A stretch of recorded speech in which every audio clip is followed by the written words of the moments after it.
guys. This is Monday, day after Halloween, November 1st, 2021. And I guess after a long day of eating nothing but crap, junk food, candy, chocolate bars, chips, thought it'd be a great idea to get some exercise. So this is a ride-along episode, and so I want to take you to a conservation trail where I'm going to go on a hike, and I wanted to take you along with me, and just get outside, see some scenes of nature, and maybe have a fresh cup of coffee brewed right on the riverside. So let's get at it. Let's go. 3, 2, 1.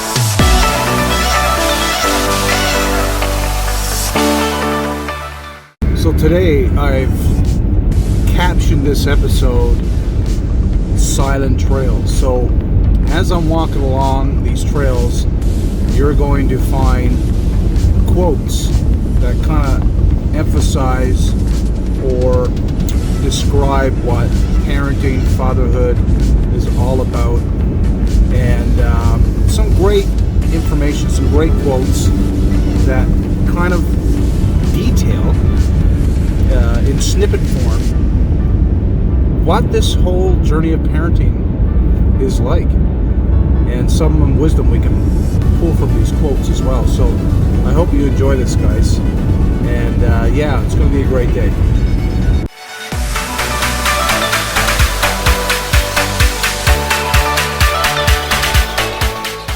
While we're driving along, I wanted to tell you a story that involves me and my kids. As you know, we all get wrapped up in technology, especially our phones. Our face is buried in it a lot of the times.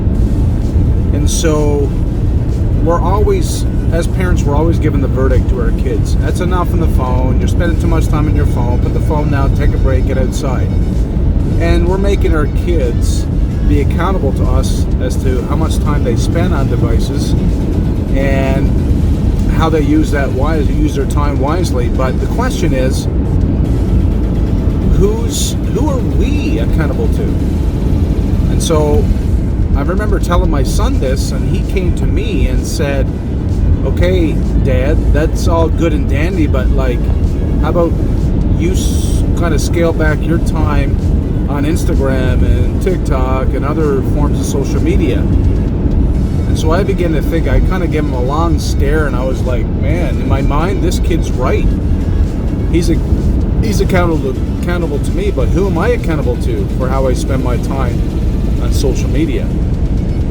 So I conjured that up. I thought about that for a little bit, and after I was out and about running some errands, I came back, knocked on his door to his room, and I said, "Hey son, can I talk with you for a minute?" And so I had to basically confess to him that he was right. I had to agree that, yeah, you're right.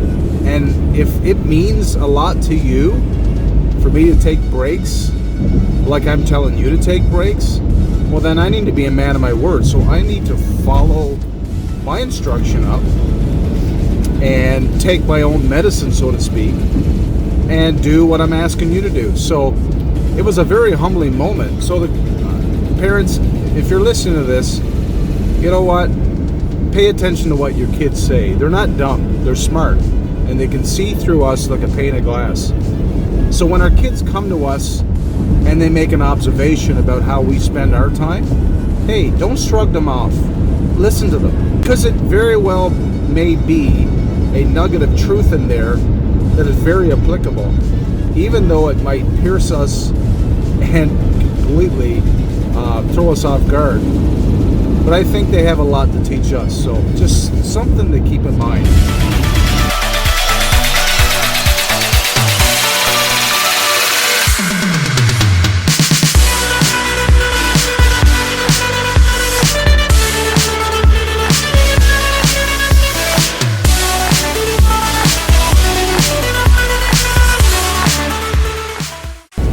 It is such an incredible day today. It is November 1st, like I mentioned, and it is 6 degrees, but a beautiful fall day. And you'll get more images and video footage of how beautiful it is today. It's not a cloud in the sky.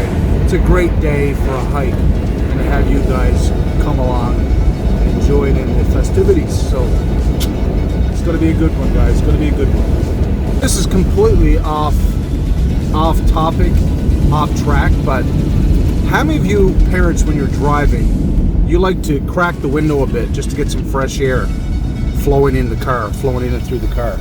Because I absolutely love it. And I don't know, what do you guys do that? I've always wondered if anybody else does that. So drop it in the comments below if that's something you do. I just sometimes love to put my hand at the window and just feel the beautiful cold air. I love that. Maybe you can hear it now whistling through the window. But yeah, it's just something I do. Even summer, fall, winter, I love the window open and crack. Anyways, just some useless information.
So guys, while I'm here enjoying the beautiful, peaceful sound of the rippling water and enjoying a hot cup of coffee, I figured I'd have a little chat with you. You ever think about how you use your tone with your children? I am god awful bad at times raising my voice and speaking with an authoritative type tone. And I begin to think about how I feel, how I react when other people use that type of tone with me. Whether it's a micromanaging boss or a coworker or a relative, anybody at all, friend.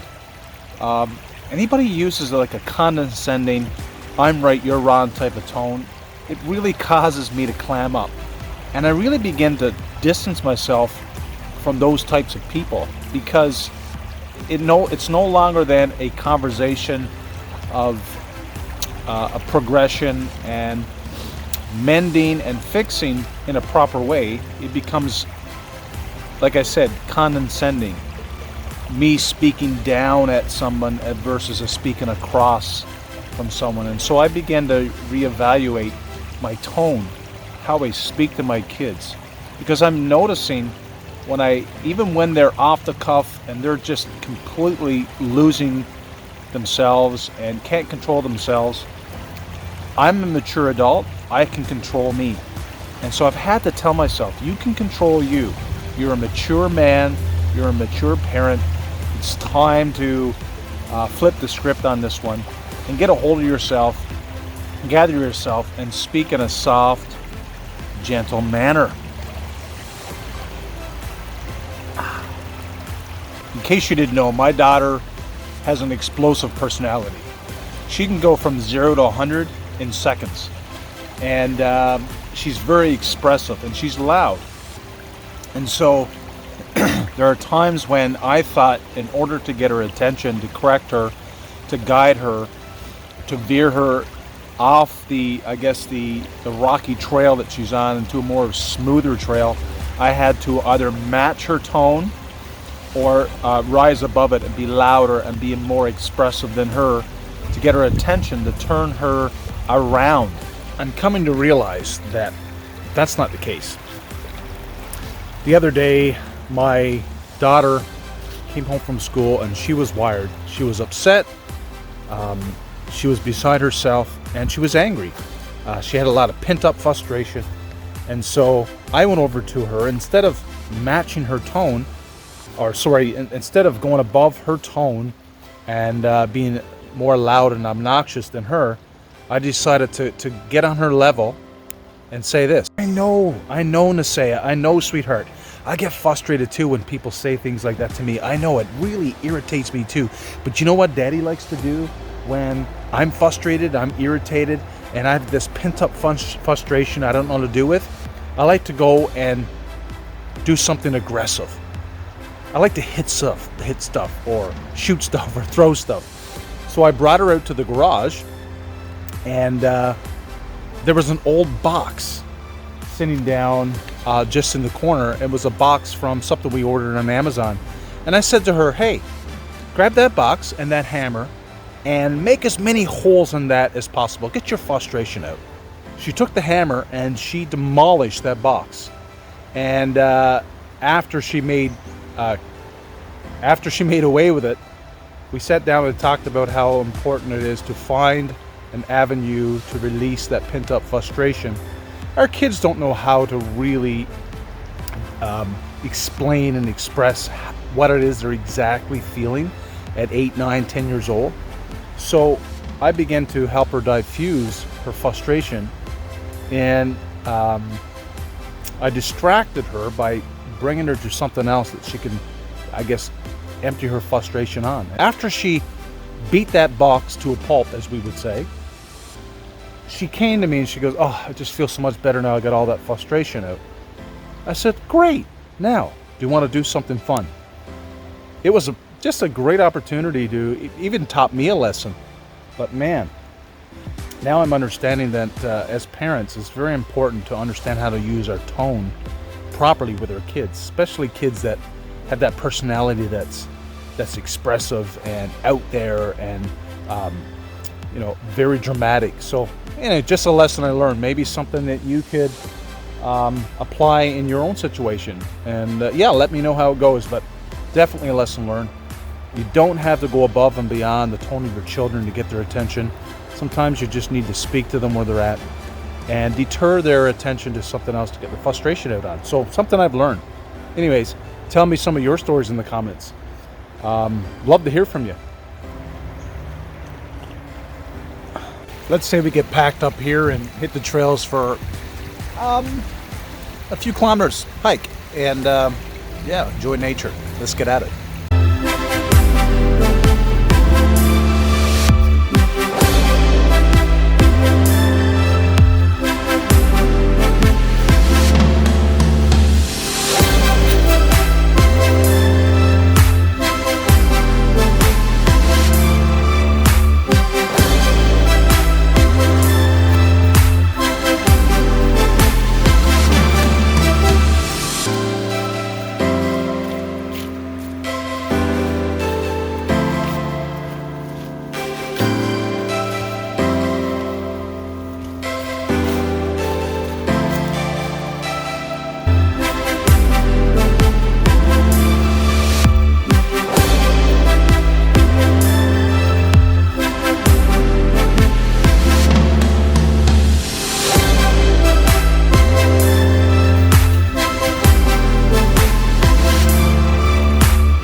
That's a pretty steep hill down there, eh?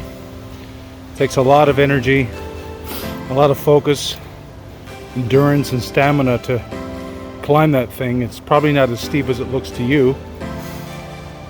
But I was thinking, in our parenting journey, that's what the journey is like. It's sometimes steep, sometimes has valleys, it sometimes has objects in our path that we have to overcome. We have to reset our expectations depending on what's in front of us. But parenting is that. It's a uphill battle at times. It's a downhill battle at times. And sometimes you have the straight plane, the flat plane, which you have a lot of objects in your way that you need to navigate. But at the end of the day, it doesn't matter what part of parenting we're talking about that's challenging. It's all something we need to learn to navigate, and so we do that through honest conversation. And of course, this is what this channel is all about. So anyway, just thought I'd add that thought.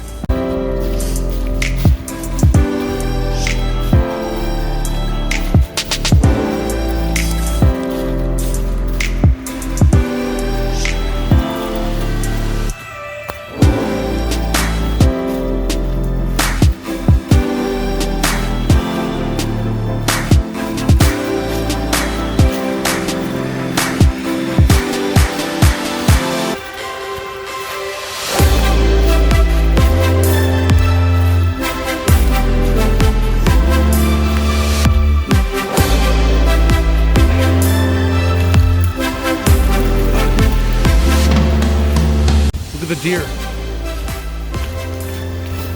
Look at the deer. Oh, beautiful. Hi, buddy. Do you see him down there? Hey, buddy. Beautiful. Hi, buddy.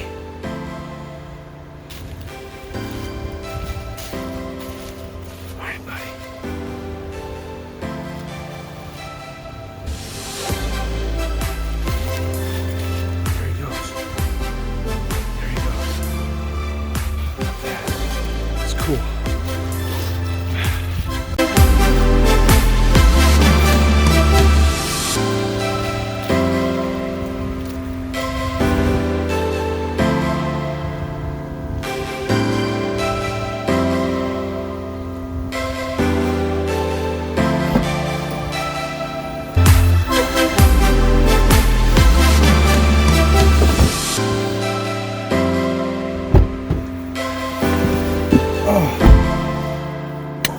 That was awesome.